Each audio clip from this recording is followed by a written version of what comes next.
അപ്പോൾ കഴിഞ്ഞ വീഡിയോയിൽ നമ്മൾ നാഷണൽ ഇൻകം എന്താണെന്ന് കണ്ടു. ഇനി കോൺസെപ്റ്റ്സ് ആണ് അടുത്തത്. അപ്പോൾ കോൺസെപ്റ്റ്സ് മെയിനായിട്ടും GNP, GDP, NNP, personal income, disposable income, per capita income, ഇതൊക്കെയാണ് നാഷണൽ ഇൻകത്തിൻ്റെ മെയിനായിട്ടുള്ള കോൺസെപ്റ്റ്സ്. അപ്പോൾ GNP ആദ്യം അതിൻ്റെയൊക്കെ ഫുൾ ഫോം പഠിച്ചു വയ്ക്കാം. GNP എന്ന് പറഞ്ഞു കഴിഞ്ഞാൽ എന്താണ്? Gross national product. GDP gross domestic product. NNP net national product. പിന്നെ national income, then personal income, disposable income, DPI, disposable income, then per capita income, PCI, per capita income. അപ്പോൾ ആദ്യം നമുക്ക് സിമ്പിളായിട്ട് ഓർത്ത് വയ്ക്കാൻ എളുപ്പത്തിൽ നമുക്ക് ഓരോന്നും എന്താ നോക്കാം. GNP എന്ന് പറഞ്ഞു കഴിഞ്ഞാൽ total market value of all final goods and services ആണ്. ടോട്ടൽ മാർക്കറ്റ് വാല്യൂ നേരത്തെ നമ്മൾ കണ്ടത് എന്താണ്? നാഷണൽ ഇൻകം എന്ന് പറഞ്ഞു കഴിഞ്ഞപ്പോൾ പറഞ്ഞത് എങ്ങനെയായിരുന്നു? മണി വാല്യൂ ആണ് അല്ലേ? മണി വാല്യൂവിനെയാണ് ഗുഡ്സ് ആൻഡ് സർവീസസിൻ്റെ എല്ലാ ഫൈനൽ ഗുഡ്സ് ആൻഡ് സർവീസസിൻ്റെയും മണി വാല്യൂവിനെയാണ് നമ്മൾ നാഷണൽ ഇൻകം എന്ന് പറയുന്നത്. ഇവിടെ നമ്മൾ പറയുന്നത് total market value of all final goods and services. അപ്പോൾ ആ ഒരു ഡിഫറൻസ് ഓർത്ത് വയ്ക്കാം, അത് മാത്രം ഒന്ന് നോട്ട് ചെയ്ത് വെക്കാം. GNP എന്ന് പറയുന്നത് ടോട്ടൽ മാർക്കറ്റ് വാല്യൂ. ഓക്കെ, പിന്നെ GNPയുടെ ഒരു ഇക്വേഷൻ പഠിച്ചു വയ്ക്കാം. GNP equal C plus I plus G plus net income from abroad. GNP calculate ചെയ്യാനായിട്ട് C consumption expenditure plus I investment expenditure plus government expenditure plus net factor income അല്ലെങ്കിൽ net income from abroad.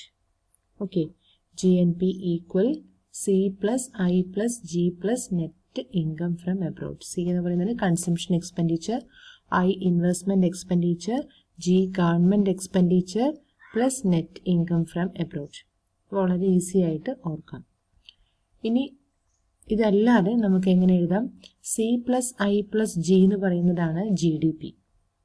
Okay, അപ്പോൾ C plus I plus Gക്ക് പകരമായിട്ട് GNP equal C plus I plus Gക്ക് പകരമായിട്ട് എന്തെന്ന് കൊടുക്കാം? GDP plus net income from abroad. Okay, അപ്പോൾ എല്ലാവർക്കും GNP ക്ലിയർ ആയില്ലേ? GNP എന്ന് പറയുന്നത് C plus I plus G plus net income from abroad. എല്ലാവരും ഒന്ന് നോട്ട് ചെയ്യാം. GNP എന്നുള്ളതൊന്ന് എഴുതി നോക്കാം. C plus I plus G plus net income from abroad. C plus I plus G എന്നുള്ളതിന് പകരമായിട്ട് നമുക്ക് GDP എന്ന് കൊടുക്കാം. അപ്പോൾ GNP equal GDP plus net income from abroad. അടുത്തൊരു GDP ആണ്. അപ്പോൾ GDP നേരത്തെ നമ്മൾ കണ്ടു. GDP കണ്ടുപിടിക്കാനായിട്ട് എന്ത് ചെയ്താൽ മതി? GDP it is defined as the total market value of all final goods and services produced within the country. ആ കൺട്രിക്കകത്ത് തന്നെ ഒരു പർട്ടിക്കുലർ ഇയറിൽ ആ കൺട്രിക്കകത്ത് പ്രൊഡ്യൂസ് ചെയ്യുന്ന ഗുഡ്സ് ആൻഡ് സർവീസസിൻ്റെ market value within the country എന്ന് ഇവിടെ ചേർത്തിട്ടുണ്ട് അല്ലേ? ഗ്രോസ് ഡൊമസ്റ്റിക് പ്രോഡക്റ്റിൽ total market value of all final goods and services produced within the country. ആ കൺട്രിക്കകത്ത് തന്നെ പ്രൊഡ്യൂസ് ചെയ്യുന്ന ഗുഡ്സ് ആൻഡ് സർവീസസിൻ്റെ ടോട്ടൽ മാർക്കറ്റ് വാല്യൂവിനെയാണ് നമ്മൾ ഗ്രോസ് ഡൊമസ്റ്റിക് പ്രോഡക്റ്റ് എന്ന് പറയുന്നത്. ഇനി GDP കണ്ടുപിടിക്കാനായിട്ടുള്ള ഇക്വേഷൻ അവിടെ കൊടുത്തിട്ടുണ്ട്. GDP equal C plus I plus G plus X minus M. C plus I plus G plus X minus M. അപ്പോൾ അതിൽ കൺസംഷൻ എക്സ്പെൻഡിച്ചറും ഇൻവെസ്റ്റ്മെൻറ്റ് എക്സ്പെൻഡിച്ചറും ഗവൺമെൻറ് എക്സ്പെൻഡിച്ചറും അതിനോടൊപ്പം എക്സ്പോർട്ട് മൈനസ് ഇമ്പോർട്ടും കൂടെ ആഡ് ചെയ്യുന്നതാണ് ഗ്രോസ് ഡൊമസ്റ്റിക് പ്രോഡക്റ്റ്. ഓക്കെ, അപ്പോൾ അതിൽ ആദ്യം മീനിങ് പറഞ്ഞു. Total market value ആണ് എല്ലാ ഫൈനൽ ഗുഡ്സ് ആൻഡ് സർവീസസിൻ്റെയും വിത്തിൻ ദ കൺട്രി, കൺട്രിക്കകത്ത് തന്നെ പ്രൊഡ്യൂസ് ചെയ്യുന്ന എല്ലാ ഗുഡ്സ് ആൻഡ് സർവീസസിൻ്റെയും ടോട്ടൽ മാർക്കറ്റ് വാല്യൂവിനെയാണ് GDP എന്ന് പറയുന്നത്. അതിൻ്റെ ഇക്വേഷൻ നമ്മൾ കണ്ടു. ഇനി അടുത്തതായിട്ട് നമ്മളിവിടെ കൊടുത്തിട്ടുള്ളത് NNP ആണ്. നെറ്റ് നാഷണൽ പ്രോഡക്റ്റ് ആണ്. നെറ്റ് നാഷണൽ പ്രോഡക്റ്റ് എന്ന് പറഞ്ഞു കഴിഞ്ഞാൽ അതിനെ ഏറ്റവും സിമ്പിളായിട്ട് മനസ്സിലാക്കി വയ്ക്കുക. Market value of all goods and services after providing for depreciation. Market value of all goods and services after providing for depreciation. അപ്പോൾ അതിൽ പുതിയതായിട്ടൊരു ടേം വന്നിട്ടുണ്ട്, ഡിപ്രീസിയേഷൻ ആണ്. എന്താണ് ഡിപ്രീസിയേഷൻ എന്നുള്ളത് നോക്കാം. അപ്പോൾ അവിടെ നമുക്ക് ഇക്വേഷൻ ഏറ്റവും സിമ്പിളായിട്ട് ഇക്വേഷൻ കൊടുക്കാം. NNP equal GNP minus depreciation. അതാണ് നമ്മുടെ equation. Okay, NNP net national product equal gross national product minus depreciation. NNP equal GNP minus depreciation. എന്താണ് ഡിപ്രീസിയേഷൻ എന്ന് പറഞ്ഞു കഴിഞ്ഞാൽ? ഡിപ്രീസിയേഷൻ എന്ന് പറഞ്ഞു കഴിഞ്ഞാൽ ക്യാപിറ്റലിൻ്റെ വാല്യൂ ഫോൾ ചെയ്യുക. അതായത് ഇപ്പോൾ ഒരു മെഷീനറിയൊക്കെ ഉപയോഗിക്കുകയാണെങ്കിൽ ആ മെഷീനറീസ് ഉപയോഗിക്കുന്നതിനനുസരിച്ച് ഇപ്പോൾ ഒരു 10 വർഷമൊക്കെ കഴിയുമ്പോഴത്തേക്കും ആ മെഷീനറിക്ക് ഒരു കേടുകളൊക്കെ വരും, എന്തെങ്കിലുമൊക്കെ ഡിപ്രീസിയേഷൻ ചാർജസ് വരും. വെയർ ആൻഡ് ടിയർ എന്ന് പറഞ്ഞാൽ ഉപയോഗിച്ച് എന്തെങ്കിലും തേയ്മാനങ്ങളൊക്കെ വരുന്നതാണ് ഡിപ്രീസിയേഷൻ. അപ്പോൾ അത് GNPയിൽ നിന്ന്, ഗ്രോസ് നാഷണൽ പ്രൊഡക്റ്റിൽ നിന്ന് മൈനസ് ചെയ്യുന്നതാണ് നെറ്റ് നാഷണൽ പ്രോഡക്റ്റ്.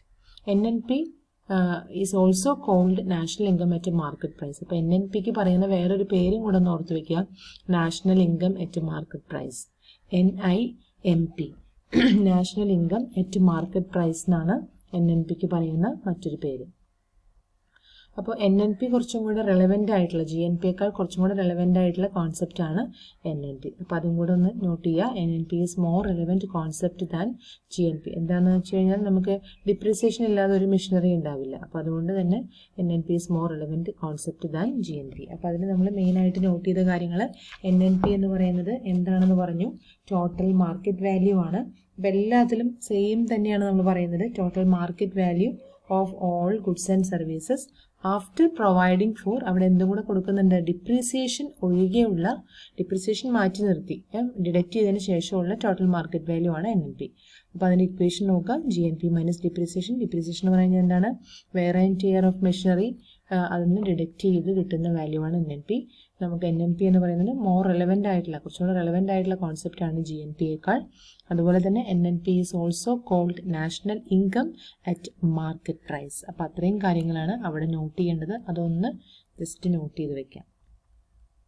അടുത്തത് national income at factor cost ആണ്. അതാണ് നമ്മുടെ നാഷണൽ ഇൻകം. നാഷണൽ ഇൻകം എന്ന് പറയുന്നതും national income at factor cost എന്ന് പറയുന്നതും സെയിം ആണ്. ഓക്കെ, നാഷണൽ ഇൻകം എന്ന് പറയുന്നത് തന്നെയാണ് national income at factor cost. Okay, national income at market price എന്ന് പറയുന്നതാണ് NNP. National income at factor cost എന്ന് പറയുന്നതാണ് നമ്മുടെ സാധാരണ national income. National income at market price എന്ന് പറയുന്നത് NNP. ഓക്കെ, അതൊന്ന് നോട്ട് ചെയ്യാം. അപ്പോൾ നാഷണൽ ഇൻകം എന്താണെന്ന് നിങ്ങൾക്ക് അറിയാം, ആ നാഷണൽ ഇൻകം എന്താണെന്ന് എഴുതി വയ്ക്കുക. നാഷണൽ ഇൻകം NNP ഉൾപ്പെടുത്തിക്കൊണ്ട് നമുക്ക് നാഷണൽ ഇൻകത്തിൻ്റെ ഒരു ഫോർമുല ഇവിടെ എഴുതാം. National income equal NNP minus indirect tax plus subsidy.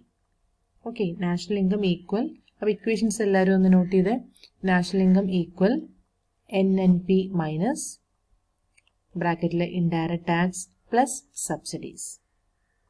Okay, then personal income. Personal income എന്ന് പറഞ്ഞു കഴിഞ്ഞാൽ എന്താണ്? It is the sum of all income actually received by an individual from different source in a country during a year. ഒരു വർഷം ഒരു ഇൻഡിവിജ്വലിന് ഏതൊക്കെ സോഴ്സിൽ നിന്ന് എന്തൊക്കെ ഇൻകം കിട്ടും, ആ ഇൻകത്തിൻ്റെ എല്ലാം സമ്മാണ് personal income. Okay, it is the sum of all income received by an individual.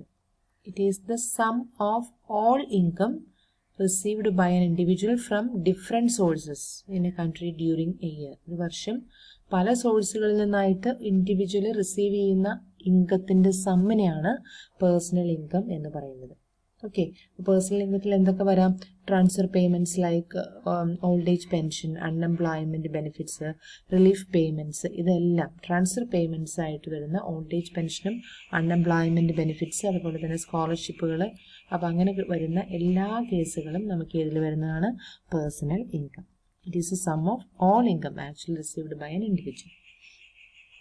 Next one disposable income ആണ്. ഡിസ്പോസിബിൾ ഇൻകം എന്ന് പറഞ്ഞു കഴിഞ്ഞാൽ അതിൻ്റെ പ്രത്യേകത, പേഴ്സണൽ ഇൻകത്തിൽ നിന്ന് ടാക്സ്, ഡയറക്റ്റ് ടാക്സ് ഡിഡക്റ്റ് ചെയ്യുന്നതാണ് ഡിസ്പോസിബിൾ ഇൻകം. അപ്പോൾ ഡിസ്പോസിബിൾ ഇൻകം എന്ന് പറഞ്ഞു കഴിഞ്ഞാൽ personal income minus direct tax. Personal income എന്ന് പറഞ്ഞു കഴിഞ്ഞാൽ എന്താണ്? It is a sum of all income, എല്ലാ ഇൻകവും കൂടെ ചേരുന്നതാണ് പേഴ്സണൽ ഇൻകം. അപ്പോൾ അതിൽ നിന്ന് ടാക്സ് കൊടുത്തതിന് ശേഷം, നമ്മൾ ഇൻകം ടാക്സ് ഒക്കെ പോലുള്ള ഡയറക്റ്റ് ടാക്സുകൾ കൊടുത്തതിന് ശേഷം നമ്മുടെ കയ്യിൽ ബാലൻസ് ഉള്ള ഇൻകത്തിന് പറയുന്ന പേരാണ് ഡിസ്പോസിബിൾ ഇൻകം. ഡിസ്പോസിബിൾ എന്ന് പറഞ്ഞു കഴിഞ്ഞാൽ എന്താണ്? ഡിസ്പോസ് ചെയ്യുക. ഡിസ്പോസ് ചെയ്യുക എന്ന് പറഞ്ഞു കഴിഞ്ഞാൽ നമ്മൾ കൺസംഷന് വേണ്ടി ഉപയോഗിക്കാനായിട്ട് നമ്മുടെ കൈവശമുള്ള ഇൻകത്തിനെയാണ് ഡിസ്പോസിബിൾ ഇൻകം എന്ന് പറയുക. Okay, it is the income that spend by an individual for consumption and saving after giving personal income tax.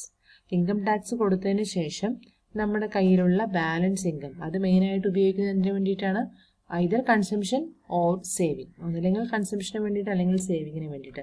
അതിനു വേണ്ടി നമ്മുടെ കയ്യിൽ ബാലൻസ് ഉള്ള ഇൻകത്തിനെയാണ് ഡിസ്പോസിബിൾ ഇൻകം എന്ന് പറയാം.